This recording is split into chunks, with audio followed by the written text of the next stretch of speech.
오늘 예수님의 아주 유명한 천국 잔치에 대한 그 비유의 말씀이 마태복음에 나오는 말씀입니다. 앞뒤 전으로 보면 대략 이 비유는 이런 이야기입니다. 이 종들을 보내어서 아들의 혼인잔치에 오라고 하였더니 사람들이 오지 않았습니다. 장사하러 가야 되고 밭에 일하러 가야 되고 심지어는 그 종들을 죽여버리기까지 했습니다. 결국 임금님이 노해서 군대를 보내어서 다 마을을 불태워버렸다. 그런 이야기입니다. 비유라고 하는 말은 비슷하게 그러나 다르게 표현하는 게 비유입니다. 그러니까 이걸 리터럴하게, 예수님의 비유를 리터럴하게 문자 그대로 읽으면 뭐 이런 임금이 다 있나? 보냈다가 초청 안 하니까 다 불태워버리고 별 희한한 임금이 다 있네. 뭐 우리가 이해를 못 합니다. 비유에는 똑같은 내용을 비슷하지만 다르게 표현한다. 비유에는 예언이 담겨져 있습니다. 장차 되어질 것을 예언으로 풀어가는 게 비유입니다. 그리고 이 역사가 함께 있습니다. 비유는 항상 이 속에 담겨져 있는 장차 되어질 예언이 있고, 예언이라고 하는 건 여러분 역사에서 이루어지잖아요. 예언과 역사가 비유 속에 담겨져 있다. 이걸 이해하지 못하면 흔히 영해라고 하는 이름으로 그런 거 많이 하는 분들 계십니다. 임금은 하나님, 종들은 천사, 황소와 살찐 짐승은 제사장의 제사, 혼인 예복은 구원의 징표. 그런데 이러면 성경 전혀 이해 못합니다. 말로 갖다 붙여서 영해지 사실은 이거 알레고리적 해석이라 그래서 이단들이 쓰는 겁니다. 이단들이 알레고리 해석이라 그래서 여러분이 알레고리는 여러분 성경을 읽어내는 게 아니라 이단들이 가장 잘 쓰는 표현입니다. 이게 전혀 그런 거 아닙니다. 비유 안에는 다르게 표현하지만 역사와 예언이 있다. 중요한 이야기죠. 이 역사에서 이루어집니다. 지금 이 본문 전체로 보면 예루살렘이 멸망하는 것을 이 비유 속에 담고 있는 거예요. 그 예언이 지금 예수님께서 이 비유를 통해서 이야기하려고 하는 핵심입니다. 예수님께서 33년 사셨지만 마태복음은 예루살렘 성 멸망 이후에 편집이 되어서 기록된 걸로 보거든요. 많은 학자들이. 그러니까 이미 마태는 이 비유를 가지고 왜 예루살렘 성이 멸망했는가, 그거를 지금 이 비유를 통해서 말을 해주는 거예요. 굉장히 역사 안에서 이루어지는 예언이 비유 속에 담겨져 있다. 이런 차원을 모르고 뭐 임금님은 하나님 무슨 이렇게 이상하게 알레고리컬하게 갖다 붙여버리면은 이거 여러분 이상한데, 그것은 영해도 아니고 알레고리 해석이라고 합니다. 알레고리 해석. 이렇게 성경 읽어서는 안 됩니다. 성경의 역사는 절대로 그대로 기록하지 않습니다. 그대로 기록하는 것은 역사라고 말 안 합니다. 역사 편찬이라고 이야기하죠. 우리 조선실록이 역사 편찬이라 그러잖아요. 우리 임금님이 몇 시에 일어나서 몇 시에 밥 먹고 몇 시에 운동하고 그렇잖아요. 세상의 일을 보고. 이거는 역사라고 안 합니다. 역사 편찬이라고 말합니다. 사실대로의 기록. 역사는 여러분 의미입니다. 가장 대표적으로 갈릴레오가 중세기 때 재판받다가 나와가지고 그 재판에서는 자기 입장을 철회했지만 계단을 내려오면서 피식 쓰러지면서 지구는 그래도 돈다. 그래서 나도 돌아서 쓰러진다. 그런 말을 이제 한 걸로 유명합니다만은 그 말 들은 사람 아무도 없습니다. 가가지고. 그렇잖아요. 그러니까 그 믿지 못하고 엉터리다라고 말하면 그 진짜 이상한 사람이죠. 그 표현 속에는 코페르니쿠스 이후의 혁명. 지구가 태양을 중심으로 해서 도는구나. 그런 엄청난 의미가 함축되어 있는 거죠. 그 표현에는. 갈릴레오가 그런 말을 했는지 안 했는지는 모르겠습니다만은 그 표현에는 역사적 혁명이라고 하는, 과학의 혁명이라고 하는 내용을 담고 있기 때문에 그거를 가서 들은 사람도 없고 기록한 사람도 없지만 역사적으로 대단히 중요하게 파악합니다. 이걸 역사라고 합니다. 역사는 의미입니다. 조선시대 때 임금님이 몇 시에 일어나가지고 몇 시에 밥 먹고 화장실 가고 그게 나하고 무슨 상관이 있습니까, 여러분? 그렇지 않습니까? 아프리카에 어떤 여자가 죽었다. 나하고 무슨 상관이 있습니까? 상관이 없으니까 그건 역사가 안 됩니다. 내 어머니가 돌아가시면, 내 아버지가 돌아가시면 똑같은 죽음이지만 역사가 되죠. 저기 의미가 있잖아요. 그런 면에서 성경은 의미로 기록합니다. 역사를 갖다 놓고 조선시대 때처럼 기록하는 것이 아니라 의미를 통해서 말한다 이 말이에요. 성경의 역사를 봅니다. 우리가 열왕기를 보면 왕들에 대한 쭉 스토리가 나옵니다. 정작 이스라엘의 역사 편찬에서는 훌륭한 왕들이 많아요. 근데 성경에서는 여지없이 빵점을 맞는 왕들이 있습니다. 다릅니다. 하나님이 왕들을 어떻게 보고 있는가? 하나님이 왕들에 대해서 어떤 평가 기준을 가지고 있는가? 이게 성경에서 중요하지. 이스라엘 역사 속에서 저 왕은 뭐 폭군이었지만 강성했고 경제적으로 융성했고 우상 숭배는 했지만 우리 이스라엘의 뭐 완전히 뭐 영웅이었다. 이런 거는 성경에서는 빵점으로 취급합니다. 그대로 하나님은 성경을 통해서 내 삶을 평가합니다. 하나님의 평가는 대단히 준엄합니다. 하나님이 보는 관점, 이 하나님이 보는 관점을 배우는 걸 우리는 믿음이라고 이야기합니다. 믿음을 통해서 하나님은 오늘도 여전히 내 삶을 하나님의 말씀의 빛과 가치에 따라서 나를 평가하지, 내가 세상에 나가서 공부를 많이 해서 뭐 학박사가 되든 권력을 많이 지어가지고 정치 권력을 누리든 돈을 많이 가져서 뭐 부유한 삶을 살든 그건 하나님에게 관심이 없습니다. 너가 하나님의 자녀로 얼마나 하나님의 자녀답게 말씀의 진리를 쫓아서 살았느냐, 그것이 하나님의 평가 기준이 된다라고 하는 그런 이야기입니다. 그러니까 우리가 성경을 바로 읽는다는 건 참 중요합니다. 우리 베드로후서 3장 16절에 가면 이 성경 자기 마음대로 해석하지 마라. 사사로이 풀다가 자기 멋대로 풀다가 알레고리칼하게 지멋대로 막 갖다 붙이다가 결국은 이단들이 생겼고 이들은 미혹을 당했고 하나님의 부패한 마음에 던져버린 자들이다. 그런 이야기가 나옵니다. 그 바울도 고린도전서 4장에 가면 그런 말 하잖아요. 기록된 말씀의 범위를 넘어가지 마라. 많은 사람들이 사도 바울의 편지를 갖다 놓고는 막 이상하게 해석합니다. 이단의 대표들이 다시 말하면 바울의 편지를 갖다 놓고는 지멋대로 해석한 겁니다. 근데 바울이 경고하거든요. 그 당시 말하는 기록된 거라고 하는 건 성경은 구약 성경밖에 없어요. 너희들이 내 편지를 이해하고 싶으면 지금이야 우리가 성경으로 경전이 돼서 바울이 고린도 교회에 쓴 편지, 로마에 쓴 편지가 기록되어 있지만 그 당시는 뭐 쪽 편지들이 두루마리에 쓰여서 돌아다니지 않겠습니까? 그건 너희들 마음대로 해석하지 마라. 기록된 범위 넘어가지 마라. 근데 구약 성경이거든요. 바울 시대의 성경은 구약밖에 없습니다. 구약 성경과 연관지어서 내 편지를 이해하라 그 말입니다.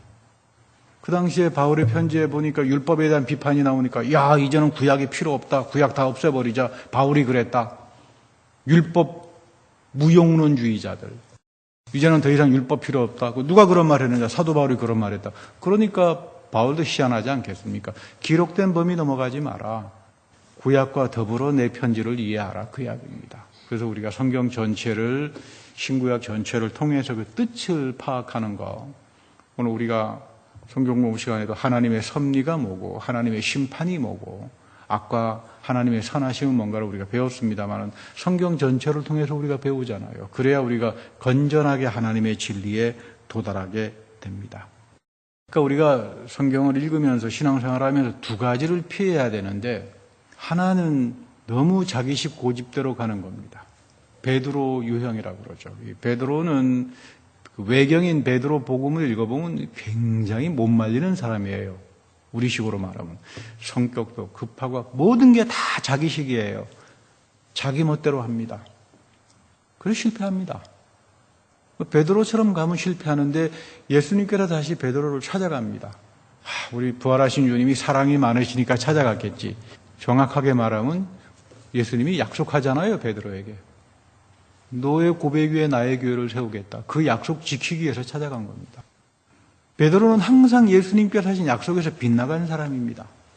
완악한 사람이고 고집이 있는 사람이고 격정적인 사람이고 자기 마음대로 합니다. 그러니까 실패합니다. 빗나가 버립니다. 그래서 결국은 믿음에서 실패해서 낙향해서 고기를 잡는데 다시 주님이 가서 이야기합니다. 너의 고백 위에 나의 교회를 세우기 때문에 이제는 나의 양을 치는 삶으로 다시 돌아가라. 내가 너와 같이 함께 하겠다. 하나님께서 성령을 부어주시고 베드로를 새롭게 다듬어가면서 성별된 거룩한 사도로 만들어가는 거죠. 이 약속이 있는 겁니다. 뭐 우리에게도 베드로와 같은 고집이 있지 않겠습니까? 근데 거기서 그렇게 좋은 건 아닙니다. 그런가 하면은 이 두 번째 유형은 바울입니다. 바울은 부활하신 그리스도를 만나기 전에 자기가 알고 있는 지식이 최고인 줄 알았습니다. 자기가 알고 있는 바리새파적인 지식, 자기가 성경을 제일 많이 한다고 생각했습니다. 그렇지 않겠어요? 뭐 바리새파에서 교육을 받은 사람이고 뭐 최고 가말리아 문화에서 교육을 받으니까 정보 지식으로서 당대에 아니 뭐 지금까지 포함해서 뭐 사도 바울만큼 아는 사람이 어디 있겠습니까? 근데 성경을 정보 지식으로 알게 되면 예수님을 죽이러 다닙니다. 여러분, 성경은 정보 지식으로 아는 게 아닙니다. 비로소 그는 부활의 그리스도를 체험하면서 자기가 알고 있었던 바리새파적인 정보 지식이 자기를 박해자로, 폭행자로 만들어갔다. 여러분, 생각이 이상한 잘못된 미혹된 생각이 들어가게 되면 사람 미혹하게 하잖아요. 진리의 말씀이 들어와야 돼요, 우리에게. 성령은 끊임없이 우리에게 와서 진리로 인도합니다. 진리의 영이라고 그러죠.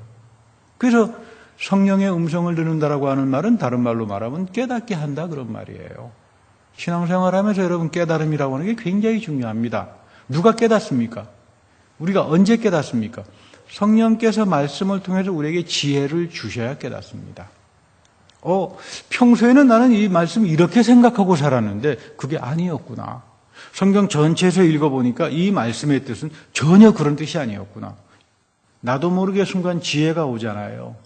그 지혜가 성령을 통해서 오게 되면 뭐가 나타납니까? 깨달음이 오죠.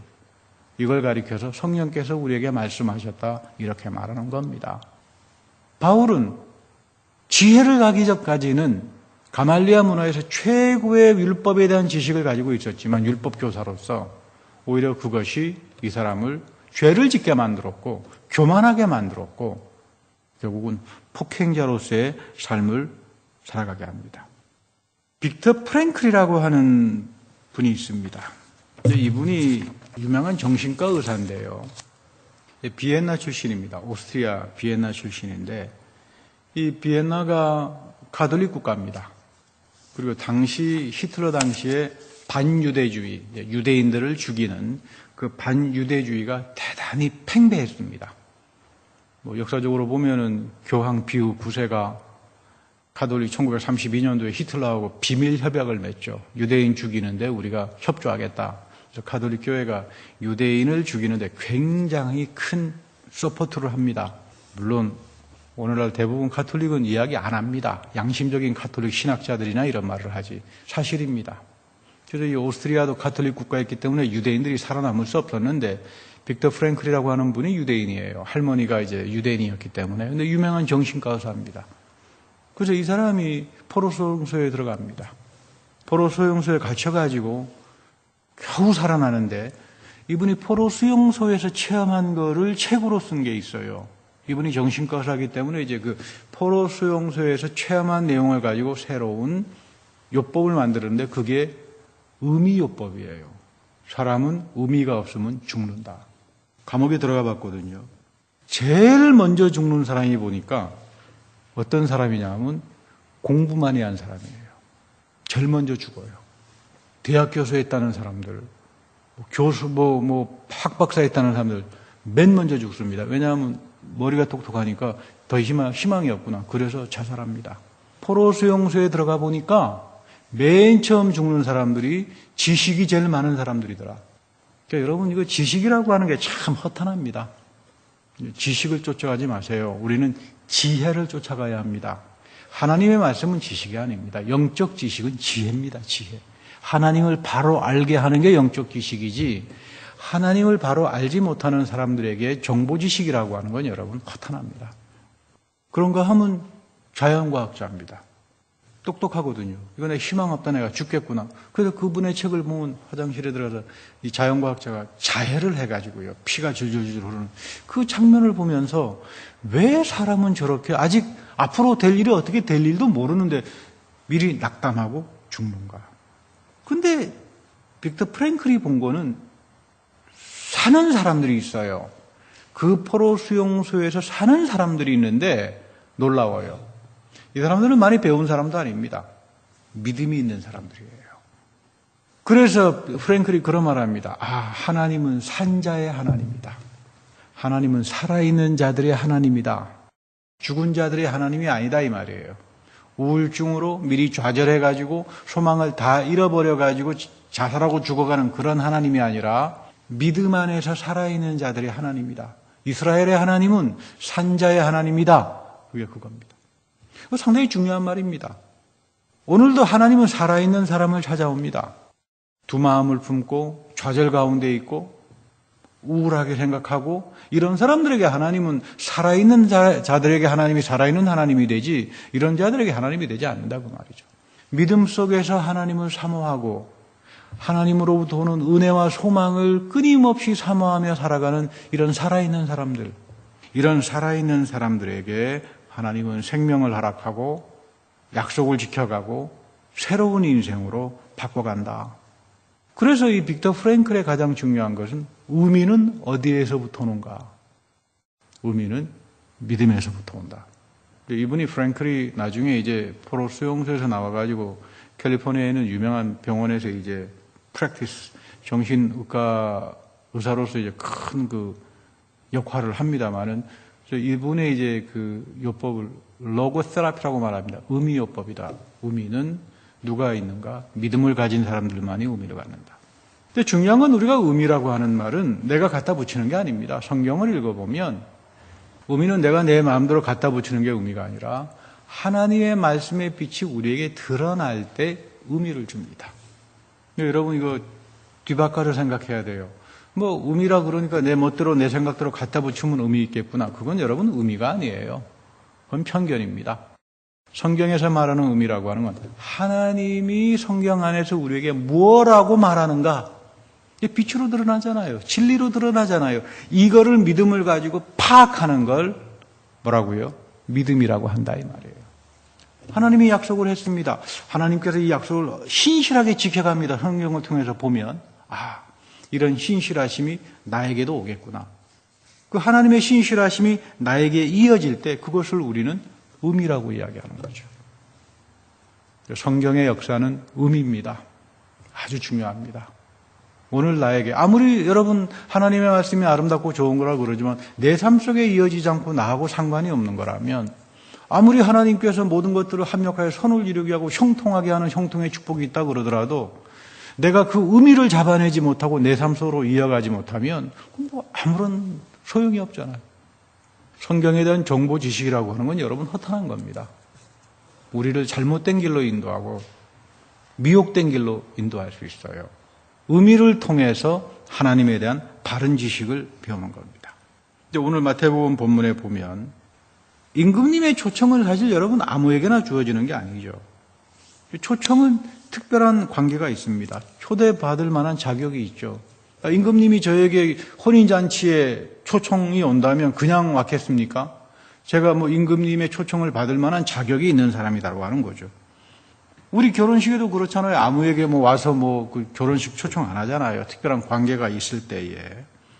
하는데 이제 임하게 가게 되면 임금님이 내 거리에 나가서 아무도 초청을 했지만 안 오니까 내 거리에 나가서 아무나 다 오게 해라. 다 초청합니다. 다. 아무나 다. 우리 예수님께서 십자가 안에서 하나님이 모두를 다 선택합니다. 다 초청합니다. 다 불렀어요. 근데 왔는데 이제 문제 임하게해서 거기서 터져 나옵니다. 임금님이 이제 초대받는 사람을 접견하러 갔다가 딱 보니까 굉장한 사람이 하나 있어요. 이 초청을 하게 되면 이제 입구에서 다 혼인 예복에 정장을 해야 되잖아요. 우리도 그 슬리퍼 질질 끌고 갈 수는 없지 않습니까? 우리 결혼식에 욕 먹잖아요.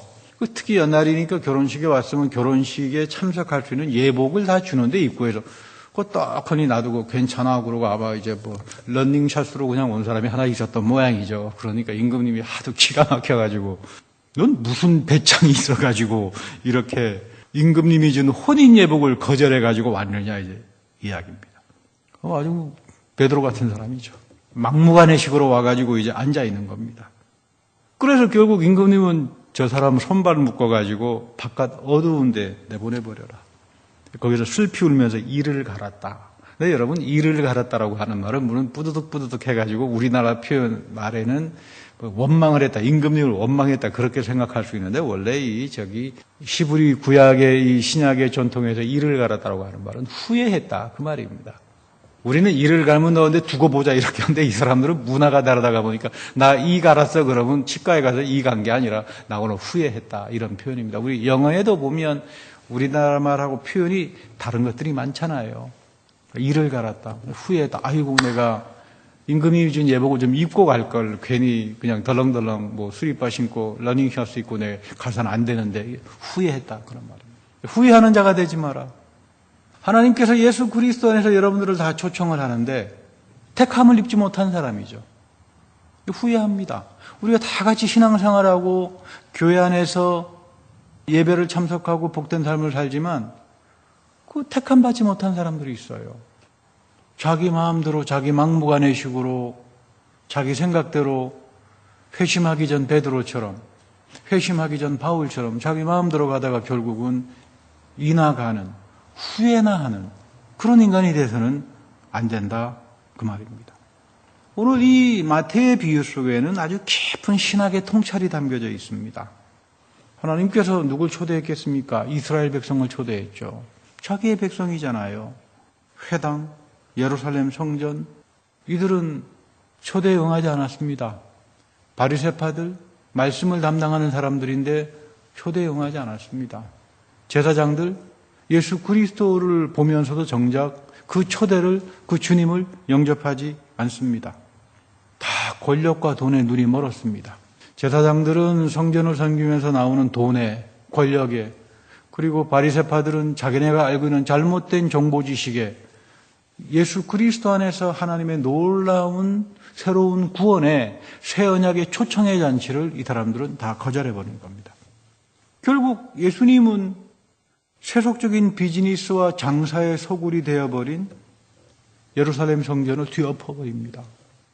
그것은 다시 말하면 결국 이 예루살렘 성전은 무너진다 그 이야기입니다. 70년대 무너졌죠. 예수님 당시에는 극단적인 바리새파 열광주의자들이 있었습니다. 극단적인 바리새파 열광주의자. 이 사람들을 가리켜서 젤롯당원이라고 합니다. 그러니까 여러분 젤롯당원들이 테러리스트인데 무식한 테러리스트가 아니에요.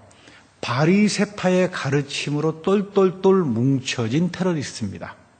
이 사람들의 사상은 우리가 혁명을 일으켜가지고 로마를 물리치면 메시아가 온다.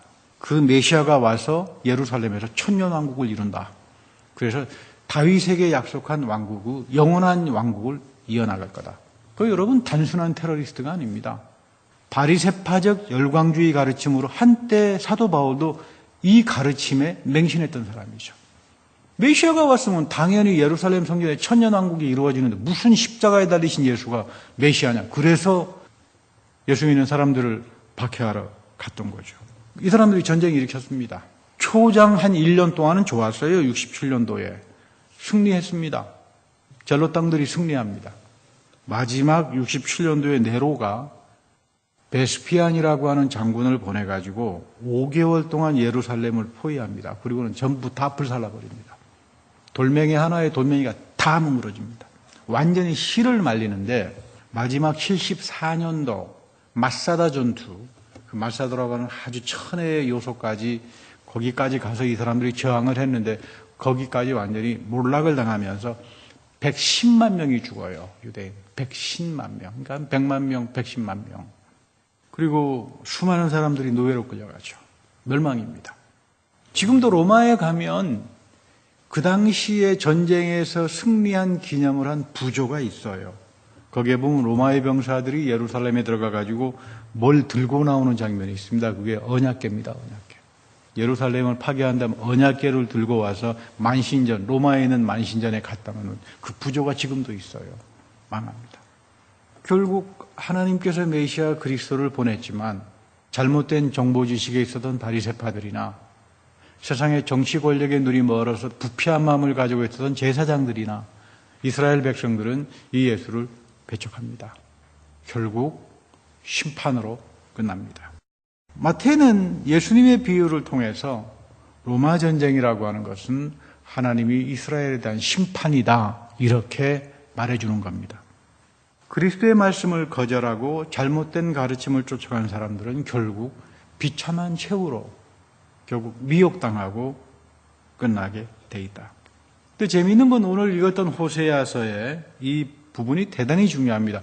그 망하는 거, 예루살렘이 불타는 걸 보면서 유대인 랍비들이 이 본문 말씀을 읽으면서 회개했다 그래요. 오늘 이 본문 말씀에 보면 나는 인애를 원하고 제사를 원하지 아니한다. 예루살렘이 멸망했으니까 이제는 제사가 끝나는 거 아닙니까? 희생제사는. 더 이상 희생제사 드릴 수가 없잖아요. 제사장들 전통이 끝나버리는 거니까. 번제가 아니다. 여기 보면 인애를 원한다는 말은 하나님은 사랑을 원한다는 거죠. 하나님은 헤세드, 나는 사랑을 원하지 번제를 통한 희생제사를 원하는 하나님이 아니다. 그 말입니다. 그리고 하나님을 아는 것을 원한다. 이걸 굉장히 중요합니다. 하나님의 인애를 한다는 건 뭘까요? 하나님의 헤세드, 하나님의 사랑을 한다는 건 뭔가? 그것은 하나님을 영적으로 아는 것. 그러니까 이 백성이, 이 이스라엘 백성이 하나님에 대한 영적 지식이 없어서 망한다 그런 말을 합니다. 우리가 아는 지식은 하나님에 대한 지식, 지혜라야지 잘못된 정보 지식 가지고는 망합니다. 하나님에 대한 바른 영적인 지식을 가진 사람들은 하나님을 사랑하게 돼 있습니다. 우리가 하나님을 사랑하자 하나님의 말씀을 모르고는 절대로 하나님을 사랑하지 못합니다. 왜요? 하나님 말씀 안에 하나님이 원하는 것들이 다 담겨져 있잖아요. 하나님 말씀을 알아야 하나님이 원하는 걸 해야 내가 하나님을 사랑하는 거지. 하나님 말씀은 아무것도 모르면서 하나님의 싫어하는 것만 골라가면서 나는 하나님을 사랑해요 그러면 이것도 어이없지 않습니까? 근데 이런 경우들이 참 많아요. 입으로는 하나님 사랑한다 그러는데 하나님 싫어하는 것만 골라가면서 하는 사람들이 얼마나 많은지 모릅니다. 이 백성이 여호와 하나님에 대한 바른 지식이 없어서 망한다. 우리가 하나님을 사랑하고 싶으면 하나님에 대한 바른 영적 지식을 가지고 살아가라. 이게 형통입니다. 우리 바울이 두고두고 로마서 8장 26절에서 하나님을 사랑하는 사람들에게 모든 것들이 합력하여 선을 이룬다. 그건 뭡니까? 하나님 말씀을 아는 사람들이죠. 영적 지식을 가져서 신령한 것을 신령한 것으로 아는 사람들에게 하나님의 넘치는 선하심과 형통과 은혜가 온다라고 하는 그런 이야기입니다. 오늘 바울은 로마서 9장 30절에서 이방 사람들은 의를 추구하지 않는다 이렇게 말합니다. 이방 사람들은, 우리 같은 사람들은 의를 추구하지 않는다. 이게 무슨 말입니까? 우리 다 도덕적으로 살지 않습니까? 그렇게 말 안 합니다. 바울에게서 적어도 예수님을 체험하기 이전 유대인 성경의 구약적 전통에서는 누가 의로운 사람인가? 613개 미츠보를 지켜야 의로운 사람이에요. 여러분들 미츠보 613개 지키고 삽니까? 전 뭐 거의 한 개도 못 지키고 삽니다만 그러니까 저는 의로운 사람이 아니죠. 성경에 보면 이방인들은 의를 추구하지 않는 사람이다. 저자들은 미츠보 613개의 하나님의 계명을 유대인들은 구약에서 하나님이 하라 하지 말라 하는 것을 613개로 만들어 가지고 있죠. 이거를 이스라엘 백성이라면 당연히 지키고 살 것. 그래서 여러분 바울은 613개 미츠보를 다 지키고 살았던 사람이에요. 우리하고 차원이 다른 사람입니다. 그런데 중요한 건 뭐냐면 이방인들에게 갔다. 이방인들에게 예수 그리스도라고 하는 보물이 들어가서 그들이 이제는 이스라엘이 되었고 의로운 자가 되었다. 그 말을 하는 겁니다. 근데 조심해라. 이스라엘 백성들이 메시아를 하나님을 거절해서 잘렸잖아요. 예루살렘 성전이 심판당했잖아요. 예수 그리스도가 이방인들에게 들어가서 이방인들은 613개의 미츠보를 지키고 살지도 않지만 이 예수 그리스도 때문에 하나님이 의롭게 여겨주시는 거거든요. 믿음으로 구원 얻는다는 말이 바로 이 말이에요. 하나님이 나를 의롭게 여겨주니까, 내 믿음을 의롭게 여겨주니까, 누구 때문에? 예수님 때문에. 예수의 십자가 부활 때문에 내가 구원받는다 이 말이에요. 근데 너희 이방인들도 하나님께서 언제든지 빗나가는 이스라엘 백성들을 심판하듯이 잘라버리듯이 너희들도 예수의 혼인잔치에 들어왔는데 여전히 혼인잔치의 예복을 입지 않고 오게 되면 너도 잘린다 그 말이에요. 참 중요합니다. 내가 그리스도의 옷을 입고 살아야 된다 그 말이에요. 그리스도의 옷을 입고 살아야 된다. 또 그리스도의 옷이 뭡니까? 뭐 내가 입고 싶어서 입는 게 아니잖아요. 선물로 주어지잖아요, 옷이. 그 여러분들이 받았던 세례잖아요. 여러분들이 매일 참여하는 성만찬이잖아요. 여러분들이 성별의 옷을 입잖아요. 이것들이 그리스도의 옷이에요. 하나님께서 이거를 사랑한다. 그래서 요한계시록 19장에 가게 되면 어린 양의 혼인잔치가 나오잖아요. 어린 양의 혼인잔치에도 보면은 옷을 입고 나옵니다. 바로 이 사람들이 마지막 때 어린 양의 혼인잔치에 참여하는 자들도 그리스도의 옷을 입은 사람들이에요. 우리는 그리스도의 옷을 입고 신앙생활을 합니다. 오늘 현재의 삶 속에서. 그리고 하나님께 부름을 받았고 선택을 입었고, 그리고 마지막 때 그리스도의 어린 양의 혼인잔치에 갈 때 여전히 우리는 그리스도가 우리에게 입혀주신 그리스도의 옷을 입고 갈 겁니다. 이 옷을 여러분 함부로 하지 말아야 합니다. 우리가 드리는 예배, 여러분들이 교회를 통해서 말씀을 통해서 얻었던 모든 고귀한 영적인 선물들, 이것이 다 그리스도로부터 오는 건데 이것을 떼내버리고 회심하기 전에 베드로처럼, 회심하기 전에 바울처럼 잘못된 정보 지식에 미혹당하거나 자기 제멋대로 마음대로 가다가는 우리 역시 믿음에서 잘려나갈 수가 있다, 그런 이야기를 합니다. 항상 우리에게 입혀주신 그리스도의 옷을 사랑하고 그 은혜에 감사하면서 마지막 때 하나님이 베풀어 주시는 어린 양의 혼인잔치에 우리 모두가 다 참여하는 그런 귀한 복된 믿음의 성도들이 되기를 축복합니다. 기도하겠습니다. 하나님, 우리가 주님 앞에 나오기 전에는 잘못된 지식과 잘못된 세상의 풍조로 인하여 미혹을 당했고, 또한 완악한 마음 때문에, 부패한 마음 때문에 하나님의 말씀을 받아들이지 못하고 그 말씀을 사랑하지도 못했고 순종하지도 못했음을 고백합니다.